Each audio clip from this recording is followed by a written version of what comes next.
Summary.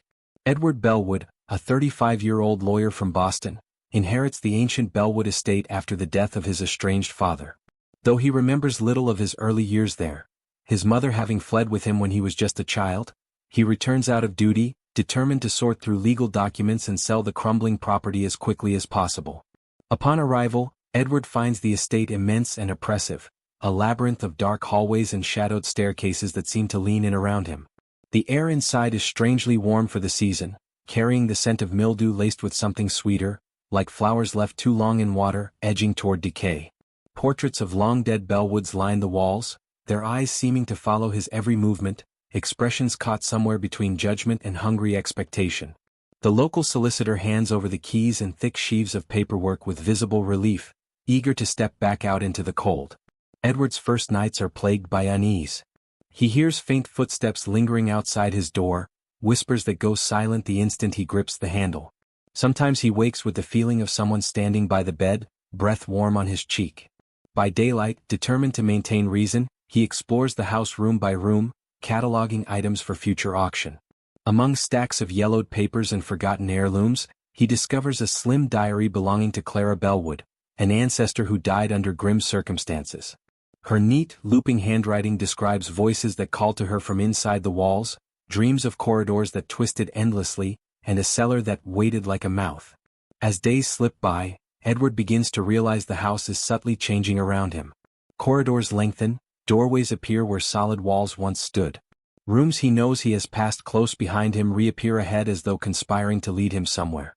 Fleeting reflections catch at the edges of mirrors, faces that look like family portraits brought to life, vanishing when he turns. In the glass of the hallway mirror, his own movements sometimes lag, staring back with a strange patience. Sleep becomes treacherous, filled with vivid dreams of candlelit banquets where long-dead Bellwoods feast in silence, lifting goblets that drip dark liquid.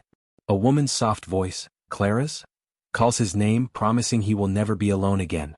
Driven to understand his family's unraveling, Edward unearths boxes of letters, physician notes and funeral ledgers chronicling generations of madness. Ancestors who spoke tenderly of the house as if it were a living thing, who clawed at their own skin to let it in. The voice that haunts Edward grows clearer, coaxing him, assuring him that the loneliness, the aching distance he's always felt, can finally end. Eventually he finds a concealed door behind the library shelves that opens to a narrow stone staircase spiraling downward. The cellar below is strangely warm, the earthen floor pulsing faintly underfoot, as if drawing slow breaths. In its center lies a depression ringed by reddish stains, the air around it thick with a floral sweetness that makes his head swim. That night he dreams he sits at a long table set for dozens, surrounded by Bellwoods from every generation. Clara sits at the head, smiling, lifting her glass as all voices around him chant, "With blood we build loyalty. With breath we remember." When Edward finally decides he must leave, he discovers his suitcase missing, the front door sealed tight. Hallways loop impossibly, delivering him again and again to the same shadowed rooms. The walls vibrate with muffled laughter, and the woman's voice calls clearly at last, gentle and insistent. Helpless, he follows it to a door that seems to open on its own, yawning wide like a mouth. As he steps through, the floor heaves softly, enfolds him with tender finality and closes. Years later, a real estate agent arrives to inspect the property for auction. He finds the air inside heavy and strangely warm, his footsteps muffled on floors that seem almost to sigh under his weight. As he scribbles notes about mold and structural decay, he catches faint movement in the wallpaper, like something shifting just beneath its faded surface. A soft laugh flutters down the hall. Uneasy, he hurries from the house, jotting down that the foundation feels unstable, perhaps unsafe for future buyers. Behind him, Bellwood Estate stands silent, patient, wholly satisfied for now, its hall settled, its breath slow and content. But beneath the old stones, something continues to stir, waiting with calm certainty for the next of its bloodline to come home. Chapter 1. Edward Bellwood stepped out of the hired car and into a wind that smelled of damp leaves and something older, like parchment left to rot. The sky was a uniform gray that pressed down on the narrow road and the dark canopy of trees, turning everything to a shadowed tunnel. The driver gave a polite nod, unloaded Edward's suitcase and was gone down the lane in moments, tires crackling over gravel, leaving only silence in his wake. Bellwood Estate waited ahead, half obscured by skeletal branches.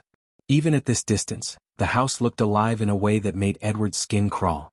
The windows, set deep into black stone walls, glimmered faintly with reflected light but revealed nothing of the interior.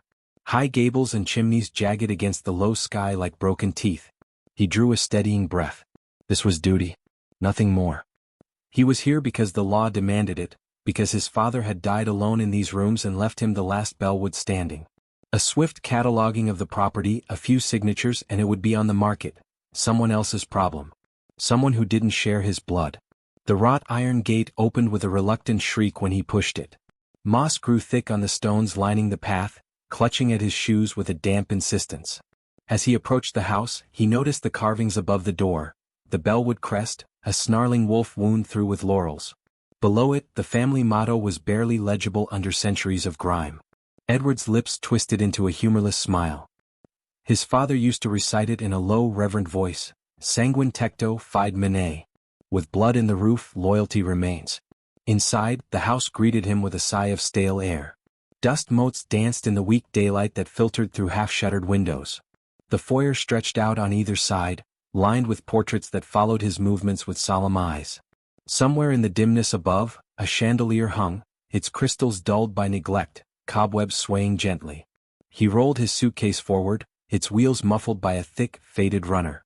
Each step seemed to echo more than it should, the sound swallowed quickly into the hush of the house. When he paused to adjust his grip, he thought, just for a moment, that another set of footsteps followed his own. But when he turned, there was only the empty hallway behind him, stretching off into gloom. Edward chose a bedroom on the second floor, in a wing that overlooked the long-neglected gardens. It was smaller than the Grand Master suite and felt somehow less intrusive, less eager to envelop him. The bed was made with stiff, yellowed linens, the heavy curtains drawn shut. A cold fireplace yawned beneath a cracked mantel. He set his suitcase at the foot of the bed and tried to breathe normally. Just old air, old stones, and too many stories echoing in his head. Later that afternoon, the local solicitor arrived. A thin man named Harrow with a nervous smile and spectacles that he polished constantly. They met in what might have once been a morning room, though the light was meager and the wallpaper peeled in damp curls. "All quite standard, Mr. Bellwood," Harrow assured him, sliding a folder across the table. "Your father's will left everything to you outright. The property, its contents, the remaining funds in the local account. Naturally, you may do as you wish, keep it, sell it, burn it to the ground, though the villagers would probably cheer that last option." Edward managed a small laugh, though it sounded hollow to his own ears. "You believe the stories, then?" Harrow's gaze darted to a point over Edward's shoulder, then back. His hands tightened on his glasses. "I believe that houses are only wood and stone, sir. But wood and stone remember things. And people are fragile." With the paperwork signed and witnessed, Harrow all but fled, promising to forward additional documents by post. The silence that followed his departure seemed heavier, as though the walls had been holding their breath and could finally exhale. Edward stayed seated at the table for a long while, tracing patterns in the dust with one finger. That night, sleep came reluctantly. The mattress was hard, the blankets smelled faintly of mildew, and the wind scraped at the window panes like seeking fingers. Just as he was drifting off, a soft creak snapped him awake. He lay rigid, listening. Another creak, closer to the door this time. Then the faintest whisper of fabric, like someone shifting their weight. He forced himself to sit up and turn on the lamp. Pale light spilled across the room, illuminating cracked wallpaper, the silent hearth, his own drawn face reflected in the mirror above the dresser. Nothing else. He crossed to the door, flung it open. Only the dark corridor waited, empty and breathless. Edward shut the door firmly and locked it. In bed again, he lay staring at the ceiling until dawn crept in around the edges of the curtains, bringing little comfort. When he finally rose, it felt as though he had not slept at all. By daylight, the fears of the night seemed absurd. The house was old, settling on its foundations, alive with drafts and vermin. He set about exploring, determined to treat it as a task rather than a trial. Room by room, he opened doors that groaned on rusted hinges, stepped over fallen plaster, noted furnishings that might hold auction value.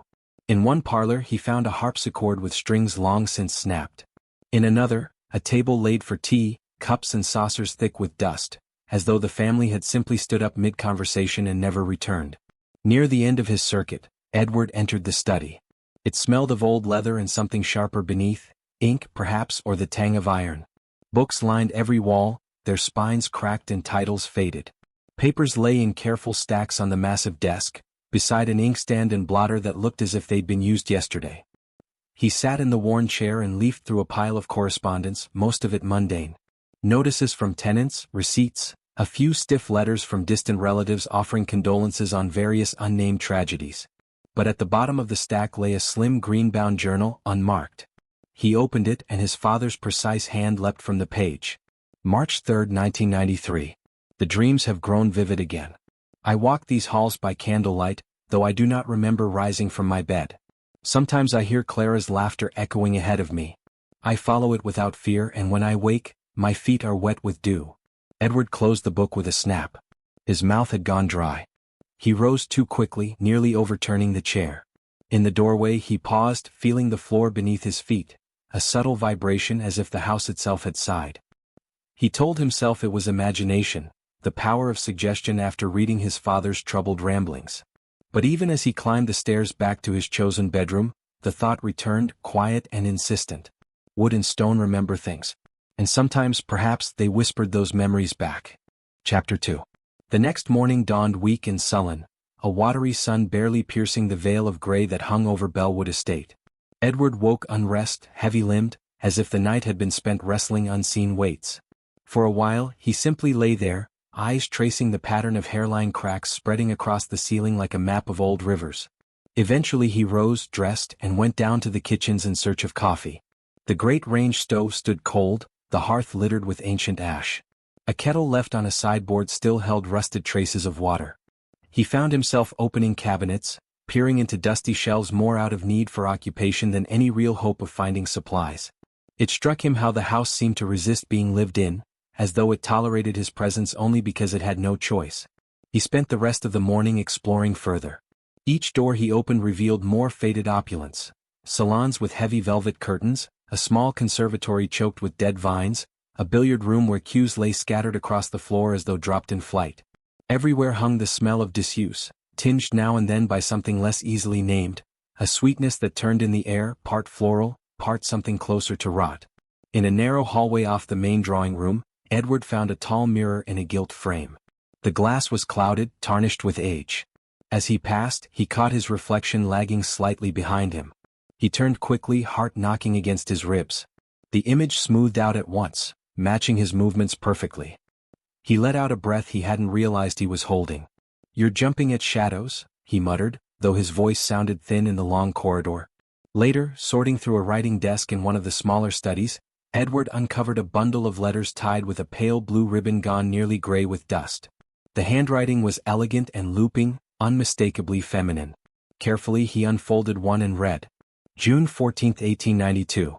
Dearest Clara, I pray this letter finds you better than when last we spoke. Your fears weigh heavily upon my heart. Surely the voices you hear are only the product of too many solitary evenings in that vast house. Bellwood is an old place, old wood creaks, old stones settle. You mustn't let imagination take you by the throat, dearest sister. Still, if you truly believe something stirs in those walls, perhaps you should come stay with us for a time. A change of air might do wonders. Ever your loving brother Charles? Claire. The same name as in his father's journal. Edward sifted through the rest of the bundle, finding more references to whispers in the night, strange dreams, even mention of rooms that did not appear on any plan of the house. A chill slid down his spine. These letters were over a century old, yet they mirrored his father's accounts almost exactly. That night, Edward stood at his bedroom window, staring out at the gardens below. Under the thin moonlight, the tangled hedges and broken statuary took on grotesque shapes. He thought he saw a figure moving among them, a woman in a pale dress, drifting between the hedges with a slow, graceful step. When he blinked, she was gone. Only the restless wind stirred the ivy. Sleep came fitfully. He dreamt of long hallways lit by candles, of doors that swung open just as he approached. Behind each was a glimpse of something shifting, silhouettes that danced away before he could focus on them. At the end of the corridor stood Clara, though her face was lost in shadow. She beckoned him with one slim hand, her voice soft as breath. Edward, come see. Come remember. He woke with a strangled gasp, sheets twisted tight around his body. The clock on the mantel showed just past 3. Somewhere in the house, floorboards creaked, deliberate and slow, as though someone moved carefully through the darkness. Edward strained to listen. The sound stopped. In the silence that followed, he could hear his own heart racing. By late morning, desperation for answers drove him back to the study where he had found his father's journal. He turned page after page, finding entries that grew increasingly fragmented. March 19, 1993. They whisper clearer each night. I fear closing my eyes, yet I fear more what they might show me if I keep them open. Last night Clara sang to me. I followed her down halls I did not know. When I woke, mud on my hands. Dirt under my nails. March 23, 1993. The house is not content. It waits. It has always waited. I understand now what Father meant when he said our blood was its breath. God forgive me, I am so tired. Edward closed the book, hands trembling. The house seemed to exhale around him, boards settling with a long groan. Or was it settling at all? For an instant, he thought he felt the faintest ripple beneath his chair, like the floor had shifted to cradle his weight more snugly. He stood quickly, pushing away from the desk. As he did, a sheet of paper fluttered to the ground. Picking it up, he found it was a physician's note dated 50 years earlier, concerning his grandfather. Subject displays classical signs of hereditary delusions. Claims to hear voices inside walls, reports seeing relatives long deceased. Strongly recommends continued isolation at Bellwood Estate to avoid public scandal. Edward laughed then, a short cracked sound that startled even himself. Generations of madness, hidden behind heavy curtains and thick stone. And now it was his turn to be swallowed by it. That evening, trying to calm his mind, he poured himself a brandy from a decanter he found in the dining room sideboard. The liquor burned pleasantly down his throat, warming a hollow that had grown steadily over days. He walked the corridors aimlessly, letting the alcohol soften the edges of his thoughts. At some point he found himself before that same tall mirror. The glass seemed clearer now. He stared into it, at his own pale face, the faint lines of fatigue around his mouth. Then movement caught his eye. Behind him, in the reflection, someone stood at the end of the hall. A woman in a pale gown. Her head tilted as if considering him. He spun around, pulse thundering. The hallway behind was empty. When he turned back, the mirror showed only his wide, frightened eyes. Enough, he whispered. Tomorrow I'll go into town. Speak to Harrow. Start arranging the sale. I won't stay here to lose my mind like the rest. But even as he said it, the house seemed to hum around him, a low vibration that worked up through his feet into his chest. It felt almost pleased, as if it had been waiting to hear those words, to know he was not yet ready to run. That afternoon he wandered farther than before, past the main staircase and down a side corridor whose floor sloped subtly underfoot. The walls here were paneled in dark wood, scratched deeply in places, as if someone had dragged fingernails down them over and over. At first he thought it was water damage, until he pressed his palm to a groove and felt the distinct ridges, like claw marks. Farther on, he discovered a small sitting room he hadn't noticed in his earlier rounds. The door stuck slightly, protesting when he pushed it open. Inside was a round table, its surface littered with the husks of dead insects. 4 chairs stood around it, perfectly positioned, as though waiting for guests who had only just stepped out. On the far wall hung a painting in a heavy gilt frame, a Bellwood family portrait from the late 1800s. He recognized Clara from the letters and from faint memories of old albums his mother once tried to keep from him. Her pale hair was drawn back tightly, her smile small and oddly strained. The artist had painted her hand resting on the shoulder of a boy who looked disturbingly like Edward himself, though it couldn't be, of course. Still, the resemblance unsettled him so profoundly that he found himself backing out of the room and pulling the door shut behind him. When he turned, the hallway seemed longer than before. The perspective was subtly wrong, stretching away with a series of doorways that hadn't been there earlier. The carpet runner wavered faintly as though breathing. Edward closed his eyes, counted to 10, then opened them again. The hall was normal. Or close enough. That evening he ate a cold meal from a hamper the caretaker had left. Bread gone hard, slices of smoked meat that tasted of ash. He sat at the vast dining table, alone under the shadow of an enormous chandelier whose crystals tinkled gently though there was no breeze. Once or twice he thought he heard footsteps cross the floor above him, measured and slow. When they stopped directly overhead, he held his breath for so long that his chest burned. Later he returned to his father's study almost without thinking, drawn by a compulsion he did not wish to name. He sat again at the great desk, opened the green journal, and forced himself to read more. March 25, 1993. I heard her singing outside my door. I rose, though I knew I shouldn't. Followed her down to the cellar. It was warm there like the inside of a living body. The earth moved under my feet. She promised me peace. I think I believe her. The words blurred for a moment, tears pricking his eyes though he couldn't say why. Perhaps it was simply exhaustion. Or perhaps he felt some deeper grief, sorrow for his father, for the way the house had hollowed him out before finally swallowing him entirely. Edward wiped his face, closed the journal and sat very still. In the silence he became aware of a faint rhythmic sound like breathing, not his own. He held his breath. The sound continued, slow and deep, as though the house itself drew air through unseen lungs. He left the study abruptly, nearly running down the corridor to the stairs. On the landing he paused, clutching the banister until the dizziness passed. Then he climbed to his room, locked the door behind him and stood in the dark listening. Nothing moved. The silence seemed to lean closer, thick enough to taste. Only when his legs trembled did he finally cross to the bed and sink down. He did not undress, only lay atop the covers staring into the gloom, eyes open long after sleep should have claimed him. Sometime in the night, he thought he heard his mother's voice calling his name from far down the hall. It was the gentlest sound, full of longing, sweet enough to break his heart. Against every better instinct he nearly rose to follow it. But then something else moved out there, a dragging sound like cloth sliding over wood, and he clenched his eyes shut, pressing the pillow over his head until dawn bled through the curtains. When morning came at last, Edward sat on the edge of the bed, staring at the floor. Tiny grains of soil clung to his bare feet. He didn't remember walking outside. Chapter 3. Edward spent most of the following day in a kind of daze. The house felt subtly different now, its shadows thicker, its corners sharper, as if it had decided to stop pretending. When he wandered from room to room, he often found himself unsure of how he had gotten there. At times he'd be convinced he was on the east side of the estate, only to look out a window and see the moss-choked fountain that should have been beneath the west wing. After lunch, a meager affair of stale bread and tepid water, he retreated again to his father's study. The space offered a strange sort of sanctuary, though he could not have said why. Perhaps because it smelled most like memory, old ink, leather bindings, faint traces of pipe smoke. The air seemed heavier here, pressing close around his shoulders like a shawl. He resumed sifting through boxes of correspondence. Letters from distant branches of the family offered condolences in careful, detached language. A few expressed relief that the Bellwood line would finally be consolidated under a single heir, as though fewer of them might mean fewer rumors. There were older letters too, some penned in trembling script that danced across the page, speaking of nightmares, of shapes seen in mirrors that did not move as they ought, of hearing voices call them by secret childhood names long forgotten.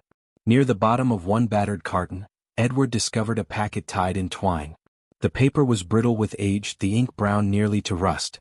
With delicate fingers, he untied the bundle and unfolded the top sheet. August 12, 1843. My dearest Charles, the house has grown restless in these last weeks. I hear Mother's footsteps in the halls at night, though she has lain in the ground these 5 years. Sometimes she speaks from behind the walls, her voice soft and coaxing. I fear to follow it, for last night I found myself at the cellar door without memory of crossing the house. The handle was warm under my hand, pulsing like the throat of a living thing. I fled back to my room and bolted the door. Pray for me, dear brother, for I think our blood is too tangled with this place to ever be wholly free. Your loving sister, Clara. Edward swallowed hard, the words swimming before him. Clara again, reaching out across more than a century to whisper the same fears his father had recorded in his final desperate notes. How deep did this rot run? How long had Bellwood been feeding on the fragile minds of his kin? Driven by a cold compulsion, he searched the study for more evidence. In a lower drawer of the great oak desk, he found a slender book bound in cracked black leather. No title marked its cover.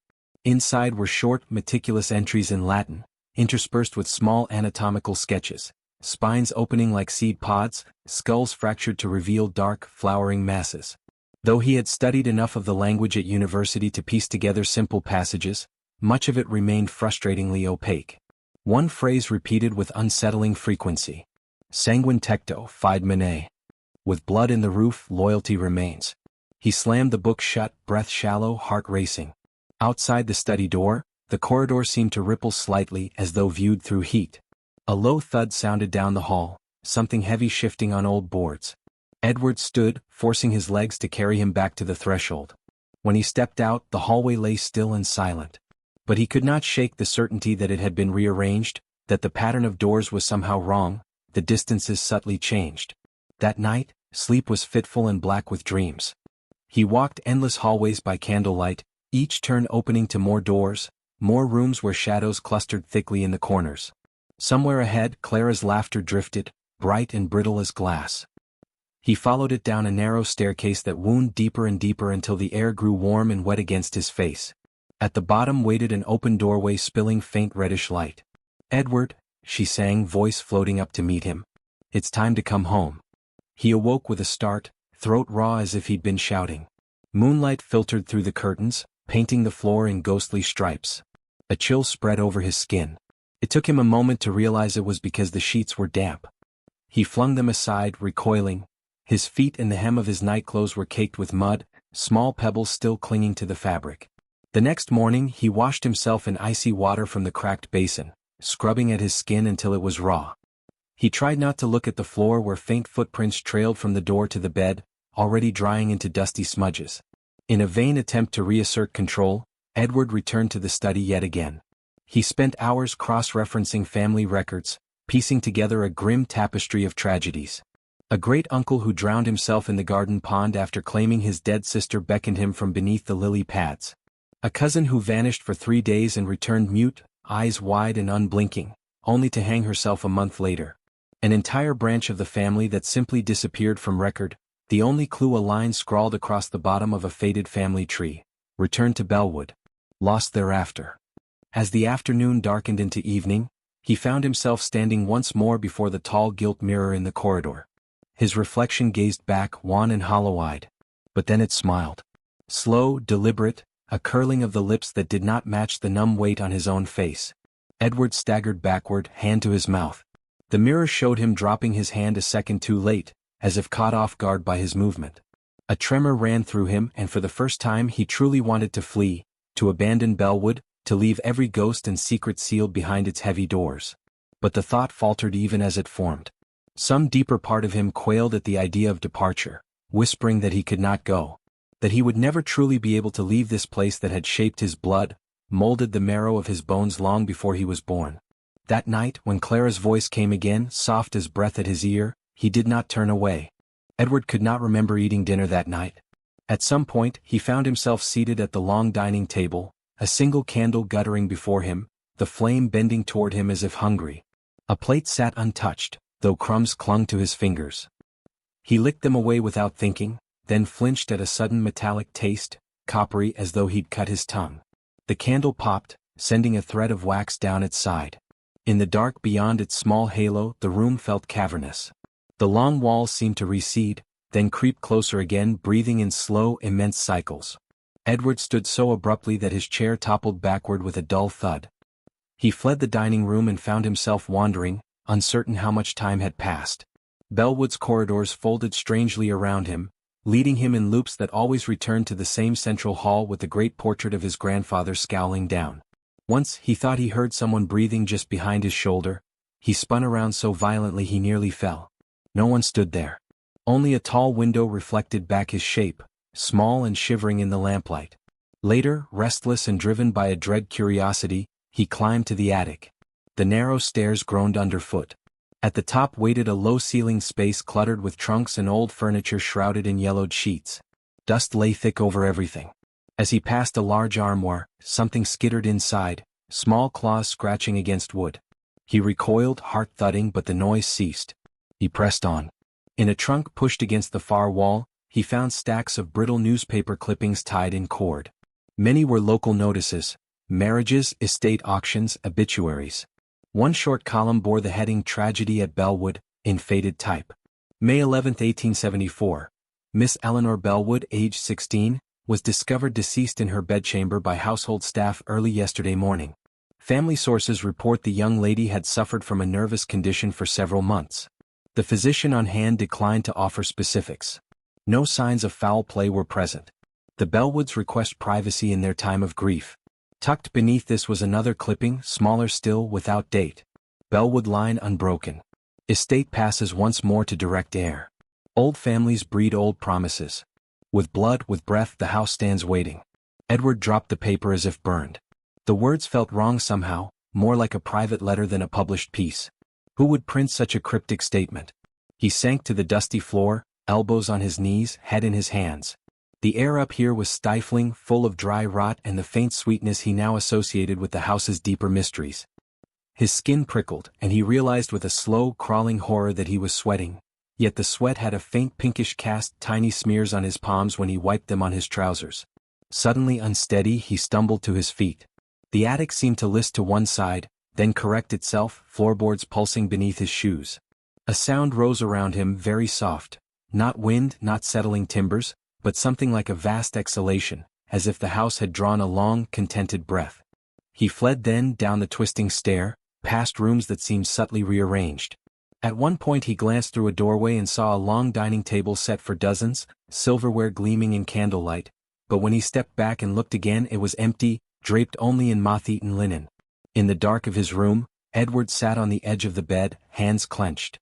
He rocked slightly, trying to calm the tremor in his chest. A voice inside him, very small, suggested that he should run. Leave tonight. Walk the miles to town if necessary. Never look back. But beneath that fragile plea lay another certainty, thick and warm as blood. He could not leave. Not yet. Perhaps not ever. When he finally lay down, Clara's song came again, drifting from nowhere, curling around his ears like smoke. This time he did not close his eyes against it. He let it seep into him, a melody older than any memory, promising that everything would soon be made clear. That he would soon come home in the truest sense of the word. Chapter 4. Edward awoke from uneasy dreams into a morning that felt strangely close, the air thick as though it had been exhaled by something vast. For a long while he simply lay staring at the ceiling, tracing the faint patterns where water stains had blossomed outward like mold. His body was heavy, each limb reluctant to move, and when he finally swung his legs over the side of the bed, he noticed with a dull start that the soles of his feet were dark with grime. Tiny pebbles and grit clung to his skin. A shallow basin on the dressing table held a film of murky water from the previous day. He scrubbed at his feet and hands until the skin stung, trying not to look at the rusty color that seeped into the water, as though he were washing away more than simple dirt. Downstairs, the house was unusually silent. Even the familiar groans of settling timber seemed muted, waiting. Edward wandered aimlessly through the halls, pausing to run his fingertips over the dark paneling. The wood felt warm under his touch, almost pliant. He jerked his hand back, heart quickening. When he pressed again it was cool and solid as it should be. By mid-afternoon, driven by an impulse he could not entirely name, Edward found himself in the library. Dust lay in thick drifts across the shelves, motes spiraling lazily in the dim light that filtered through the tall windows. He paced between the rows of books, letting his hand drift over the spines. Many cracked beneath his touch, shedding flakes of leather like old skin. Then his fingers snagged on something irregular. He turned and found a section of shelving that sat oddly in its frame. A slight gap ran down one side. Edward pushed experimentally, and with a reluctant sigh the entire case swung inward on hidden hinges, revealing a narrow passage beyond. Cool air spilled out, carrying a smell that made his stomach twist, a mingling of damp earth and something faintly sweet, like flowers left too long in water. For a moment he stood on the threshold, every instinct screaming to close the panel and walk away. But beneath that rose another pull, deeper and softer, a coaxing promise that lured him forward. The corridor beyond was narrow and steep, its walls rough stone weeping tiny beads of moisture. Edward descended slowly, one hand on the wall for balance. As he went down, the temperature rose, growing close and almost humid. The air tasted of minerals, iron and moss, coating his tongue. At the bottom lay a broad, low-ceilinged chamber. Faint light filtered from cracks high in the walls, just enough to show the packed earthen floor and old racks that might once have held wine barrels, now warped and empty. In the center of the room, the ground was sunken in a perfect circle, the soil dark and damp as though freshly turned. Edward stepped closer, breath shallow. The earth within the ring pulsed faintly under his gaze, a slow rising and falling like the breath of some slumbering creature. He knelt despite himself, extending one hand to touch the surface. The moment his fingers brushed the dirt, warmth flooded up his arm, spreading through his chest in a rush that left him dizzy. In that heat he heard a voice, not outside him but threading through his blood, each pulse an echo of words. "Edward, you've come so far. Do not fear. You belong here. As all your family has before you." His vision swam. The cellar blurred into shifting shapes, shadowy figures standing in a circle around the sunken earth, heads bowed, hands joined. In the center knelt Clara, her pale hair loose, eyes closed in rapture as she pressed her palms to the soil. When her gaze lifted to meet his, her smile was luminous, awful in its sweetness. Edward recoiled, scrambling back until his shoulders struck one of the old racks. The rotted wood splintered under his weight with a sound like a muffled scream. For a moment, everything fell silent. Then a deep groan rolled through the chamber, through the ground itself, so low it rattled his teeth. The depression in the center seemed to shift, a subtle heave that broke its perfect shape. Panic surged. He lurched upright and fled up the stairs, half falling, clawing at the walls for purchase. When he burst back into the library, the air felt icy against his sweat-damp skin. His chest heaved, mouth open on ragged gasps that seemed too loud in the hush of the house. He fumbled at the hidden door, forcing it back into place. The shelves settled with a reluctant thud. Edward pressed his forehead to the cool wood, eyes squeezed shut. "Only stone and earth," he whispered hoarsely. "Only old madness. Inherited fears. Nothing more." But even as he spoke, he felt a tremor through the floorboards under his feet, a delicate, almost playful vibration, as though the house were laughing at him. Edward stayed crouched against the library shelves for several long minutes, shivering despite the stale heat that clung to him. His heart raced in unsteady bursts, each thump sharp enough to hurt. When at last he felt he could stand without collapsing, he backed away from the hidden door, refusing to turn his back on it. In the hallway, the house seemed almost to sigh around him. Floorboards creaked in slow, deliberate waves, not quite under his feet but somewhere close by. He gripped the banister as he climbed the stairs to the main floor, forcing his legs to move one after the other. The simple act of rising back into the lighter air of the foyer felt like clawing out of deep water. But he couldn't stop thinking of what lay below. The image of that perfect ring of earth stayed fixed in his mind, so dark, almost pulsing. Had it truly moved? Or had it simply seemed to, under the feverish push of his fear? Later, unable to bear the restless silence of his room, Edward found himself wandering the lower halls again. His feet seemed to know where to go even before his mind caught up. He paused in doorways he was certain he'd never opened before, peering into storage rooms where old trunks slumped under moth-eaten tarps. In one dim corner he discovered a child's doll half buried under a torn blanket, its porcelain face spiderwebbed with cracks, one glass eye staring up at him blankly. A thin line of dirt traced its mouth, as though it had tried to speak and been choked. He left it there, heart thudding, and tried to convince himself it was only the mildew playing tricks on him. That the faint, sharp smell in the air, like blood left too long in the sun, was merely mold. But as he turned down yet another unfamiliar passage, the odor grew stronger, mingling with that cloying sweetness he now recognized from the cellar.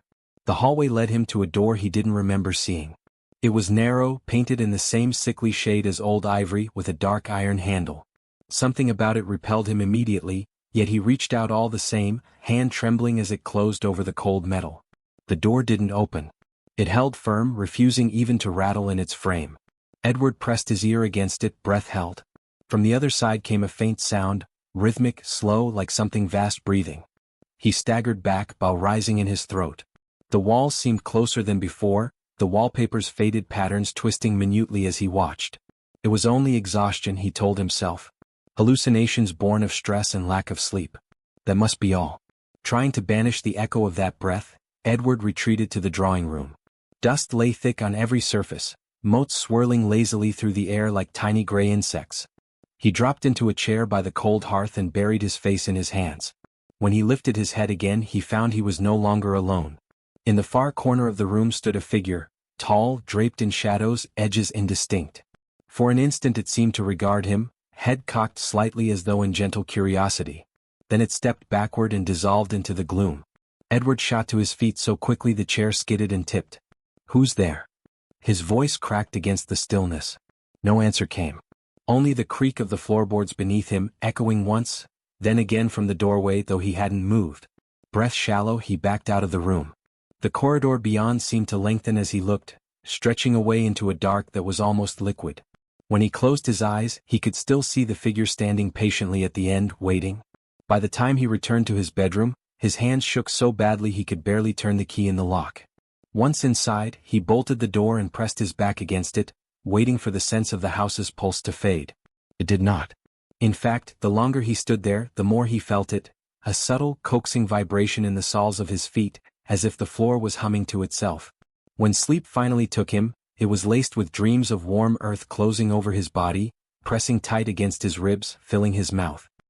He dreamed of Clara's hands on his shoulders, pushing him gently down into the dark, whispering that it was time to return, that they were all waiting. Chapter 5. Edward awoke with a clear, cold certainty. He had to leave. Whatever lingered in Bellwood Estate, whether ghost, madness, or something that could not be named at all, it was tightening around him, drawing closer by the hour. His dreams no longer faded in the light, they clung to him like a second skin. Even now, sitting on the edge of the bed, he could almost feel Clara's breath at his ear, warm and sweet, whispering promises that left him hollow with dread. He dressed quickly, not bothering to wash. Dirt clung to the cuffs of his trousers, though he could not remember walking anywhere that might stain them so. When he lifted his suitcase to the bed, his hands faltered. The leather was damp, as though it had been left out in dew overnight. He pried it open, meaning to pack whatever he could reach, but inside he found only old garments that were not his. Pale lace dresses, a child's small jacket, each piece smelling faintly of mildew and lavender. Beneath them lay a tangle of dried roots knotted together like veins. With a strangled sound, he slammed it shut. Abandoning the suitcase, he stumbled into the corridor. His breath fogged before him, though the air pressed hot against his skin. The house was too still. Each step he took seemed to echo twice, once under his foot, then again from somewhere close behind. He made for the main staircase, hoping to reach the front door before courage failed him. But when he rounded the corner, he found only another stretch of hallway. Portraits lined the walls here, Bellwoods of every generation. Their eyes glittered as though catching some unseen light. He turned back the way he'd come and found more hallway, the same wallpaper, the same warped runner underfoot. His pulse roared in his ears. He tried again, taking random turns, pushing through doors at speed. Some rooms were familiar, the library, the dining hall, though they seemed wrong now, stretched too long or shrunken tight, walls bowing in ways that made his stomach churn. Others were strangers entirely, a nursery with a mobile still turning slowly overhead, a music room where a single violin lay broken on the floor. At last he found himself before the tall mirror in the corridor. He must have passed it a dozen times in the last frantic minutes, though he could not remember doing so. His reflection stared back at him, wild-eyed, hair damp with sweat. But as he watched, the mirror darkened, shadows pouring across its surface until it showed not his face but the cellar below, the circle of earth yawning wide, pulsing as though drawing breath. "Edward," came Clara's voice, soft and bright with delight. "Come down. We're waiting." He jerked away, nearly falling. The floor tilted slightly, guiding him toward a side passage he hadn't noticed before. Against all sense, he followed it, feet moving of their own accord, heart thundering in his chest. The passage led to a narrow stair curling down into darkness. Each step was warm underfoot, radiating a subtle, eager heat. The smell of damp earth rose stronger the farther he descended, threaded now with something sharper, a metallic tang that filled his mouth until he almost gagged. At the bottom, the cellar waited, unchanged yet impossibly alive. The circle of bare soil glistened in the dim light, its surface shifting in slow, greedy pulses. Edward stood at the edge, hands trembling. He wanted to turn to run back up the stairs, but his legs betrayed him. Instead he stepped forward into the center of the ring. The warmth rose instantly, flooding his limbs, and his breath left him in a long, shuddering exhale. The ground seemed to sigh beneath his feet. Then it gave way, gently at first, crumbling like loose sand under his weight. He tried to pull back, but the earth clutched at his ankles, soft and insistent. It rose past his calves, his knees, thick and cloying, and a sob broke from his throat. "Don't be afraid," Clara whispered, though he could not see her. Her voice came from everywhere, above, below, inside his own skull. "You're home now. We've all been waiting so long." The earth surged up around his waist, his chest, closing over his shoulders. His last breath was sweet with rot. As darkness flooded his mouth and nose, he felt the faintest brush of hands against his skin, welcoming, pulling him deeper. When the ground stilled again, the cellar was silent. The circle of earth lay smooth, unbroken, save for a single delicate tremor that ran through it, as though it had just swallowed and was content. Edward awoke with a raw, scraping sense of urgency in his chest. His dreams had been tangled knots of shadow and whisper, impossible to untangle but leaving behind the iron taste of fear. Sunlight barely pierced the heavy drapes, falling across the bed in thin, weak stripes. The very air felt heavy, as though it had been breathed too many times already. He sat up, clutching the edge of the mattress until his knuckles ached. "I have to leave," he whispered. Saying it aloud gave it weight, an anchor against the dizzy drift of his thoughts. He stood, tugging on his clothes with shaking hands. The buttons of his waistcoat slipped under his fingers more than once, but finally he managed it. His suitcase was where he'd left it, at the foot of the bed. When he grasped the handle, a cold shock went through him. The leather was slick, almost damp, though there was no sign of moisture in the room. He flipped it open, intending to pack quickly, but froze. Inside lay a pile of clothing that was not his. Delicate gowns of ivory lace, small shoes tied with ribbons, a child's bonnet edged in yellowed lace. Each piece was dusted with a fine reddish powder that stuck to his fingertips when he reached out. A sudden wave of nausea bent him double. He slammed the lid shut, stumbling back until he struck the wall. For several moments he simply stood there, breathing hard, waiting for his heart to slow. When it did not, he pushed away and fled into the corridor. The hall outside seemed subtly altered. The pattern of the carpet didn't run straight but sloped off to one side, and the wallpaper's floral design curled in on itself, blossoms twisting into snarling faces if he looked too long. He turned left, then right, seeking the main staircase. Each corner opened onto new hallways, each more dim than the last. He tried doors at random, hoping for a shortcut, but most were locked, the knobs refusing even to rattle. Others opened onto rooms he'd never seen. A tiny sewing parlor with a single chair facing the corner, a long gallery where dozens of clocks ticked in perfect synchrony, though none bore hands. The house seemed to guide him, gently at first, then with a firmer hand.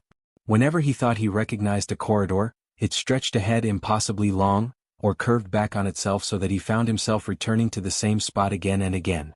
The tall gilt mirror met him around one such turn. It stood in a narrow throat of hallway, reflecting Edward's pale face over and over into infinity. In the echoing depths of the glass, other figures stood behind him, shapes in old-fashioned dress, their mouths moving soundlessly. He whirled, but the hall behind him was empty. When he faced the mirror again, it showed only him, wide-eyed and trembling. Desperation clawed at his ribs. He spun and ran, not caring where his feet took him so long as it was away. Doors blurred past.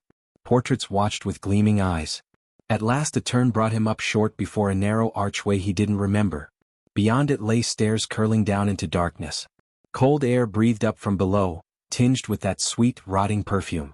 "Edward," Clara's voice came then, close against his ear, so tender it nearly undid him.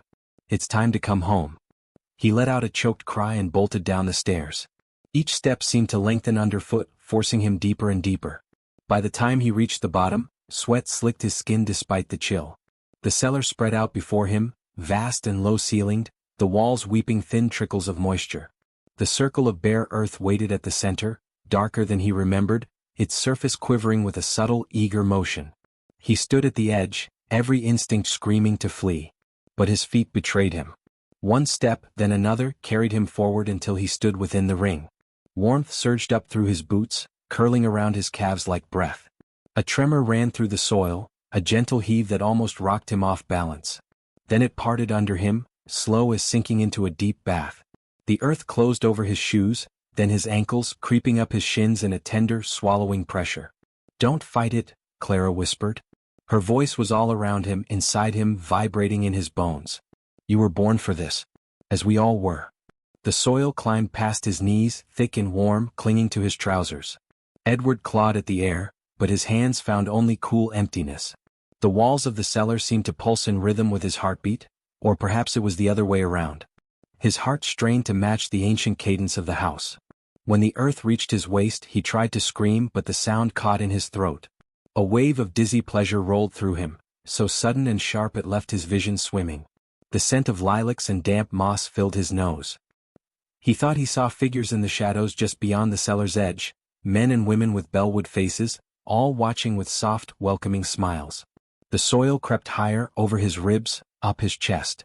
It pressed in on his lungs, forcing out his breath in shuddering gasps. His arms grew heavy, sinking into the warm embrace of the earth. Fingers tangled with roots that twitched around him like gentle hands. Finally, it covered his shoulders, his throat, creeping up to cup his jaw. The last thing he saw before the darkness folded over his eyes was Clara's face, luminous and close, bending to press a kiss to his forehead. "Rest now, Edward. You're home." The earth closed over him completely. The cellar was silent once more, save for a single long sigh that might have been the settling of the stones, or the contented exhale of the house itself. Above, the halls grew still. Dust drifted lazily in shafts of weak light. Somewhere deep in the walls, a faint vibration thrummed, spreading outward like a satisfied pulse. Bellwood had claimed another of its own. Dream interlude. That night, or what might have been night, for no moonlight crept around his heavy curtains, Edward fell into a dream that did not feel entirely his own. He stood at the top of the main staircase, clad in fine evening clothes he did not remember putting on. The halls were filled with a soft golden light that seemed to pour from nowhere, pooling on the floors in molten rivulets. All around him voices rose in warm greeting. When he looked down, the foyer below was crowded with Bellwoods, faces drawn from portraits he had seen his entire life.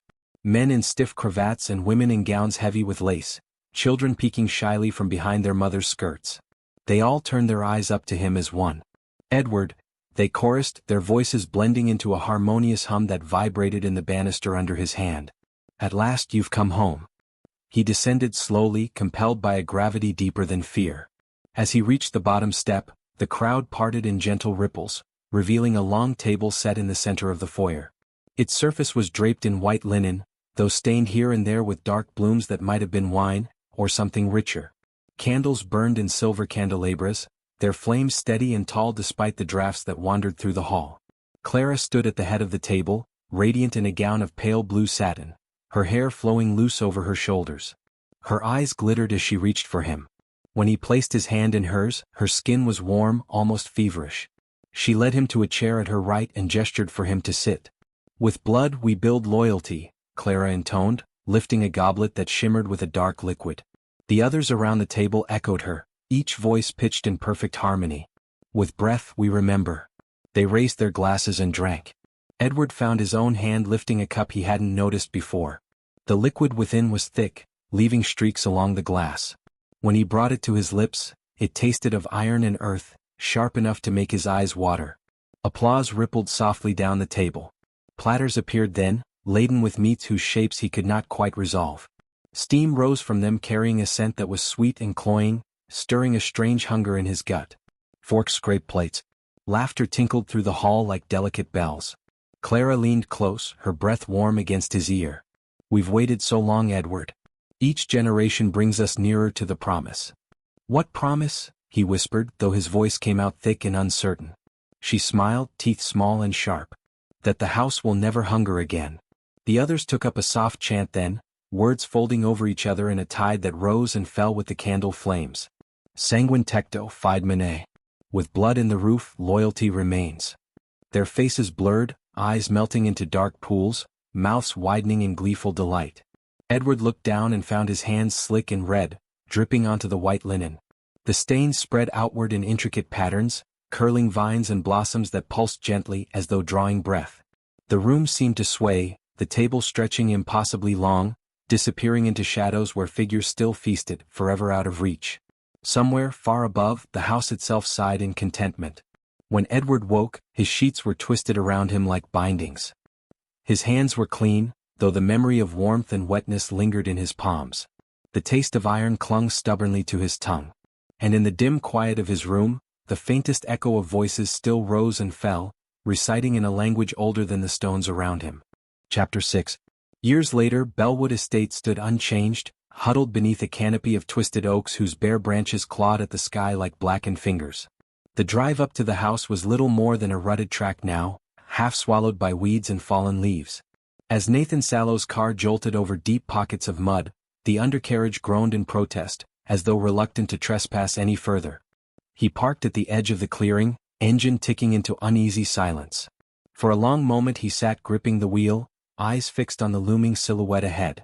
From this distance, Bellwood seemed almost alive, the windows catching stray shafts of sun in ways that made them gleam like wet eyes, the roofline bristling with chimneys that leaned together conspiratorially. Nathan took a slow breath. He'd done this sort of job dozens of times before. Appraisals for old estates left to ruin, dusty inventories for families too distant or dead to care. But none of those houses had felt like this.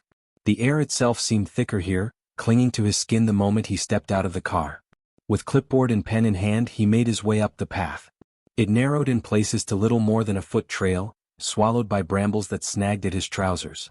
The closer he drew, the clearer the smell became, a mixture of damp earth, leaf rot, and something faintly sweet that reminded him of flowers left too long in water. The front door stood ajar, hanging slightly off its hinges. Nathan paused on the threshold. Inside, dim light pooled across a grand foyer where dust lay like ash. A grand staircase wound up into gloom, banisters slick with age. He thought he saw movement on the landing, just a shift of shadow, but when he blinked it was gone. He stepped inside.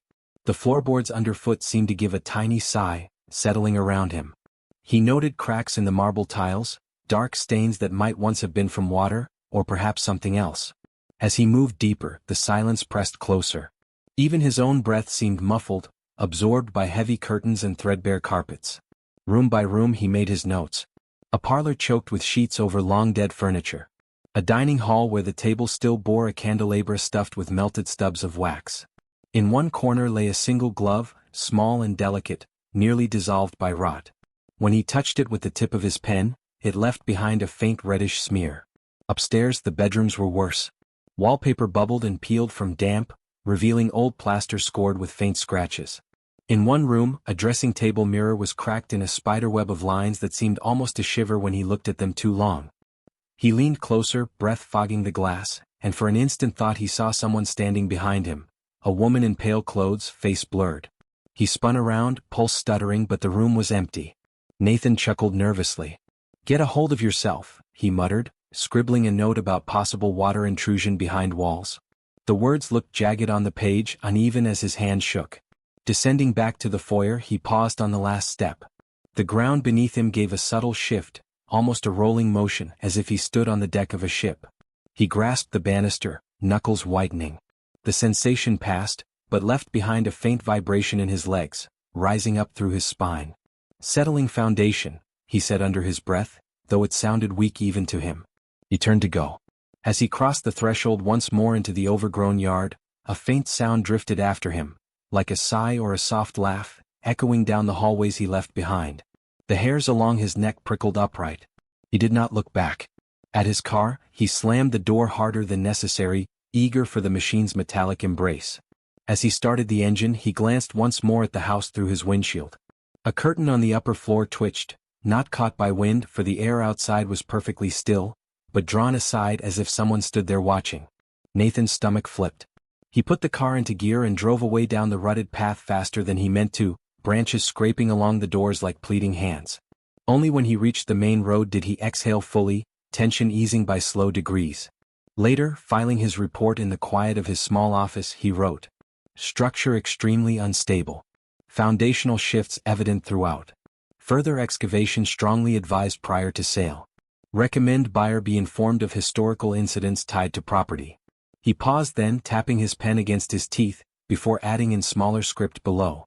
"Personal note, entire house feels unsettled. Floor seems to move. Possibly my imagination."